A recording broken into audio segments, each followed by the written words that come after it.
ఓం గం గణపతే నమః.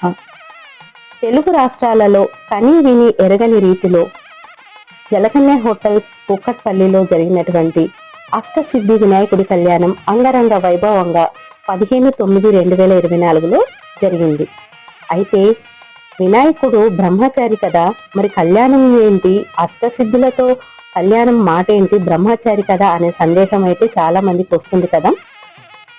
అందుకే త్వరలోనే విఘ్నేశ్వరుడి అష్టసిద్ధి మాటలతో జరిగినటువంటి కళ్యాణాన్ని, అలాగే ఆ కళ్యాణం అనేది ఎందుకు చేస్తారు, ఏంటి, ఈ బ్రహ్మచారి కళ్యాణ యోగి అని ఎలా అయ్యాడు అనే విషయాలను గురించి మీకు ఫుల్ వీడియోగా నేను త్వరలోనే షేర్ చేస్తాను. అప్పుడు ఈ షార్ట్ లోనే మీకు రిలేటెడ్ వీడియోగా మీకు లింక్ అనేది పెడతాను. సో అప్పటి వరకు ఈ షార్ట్ ని మీరు సేవ్ చేసుకోండి, లేదంటే సబ్స్క్రైబ్ చేసుకోండి. గొడవే ఉండదు. అందరూ బాగుండాలి, అందులో మనం ఉండాలి. సర్వే జన సుఖినో భవంతు.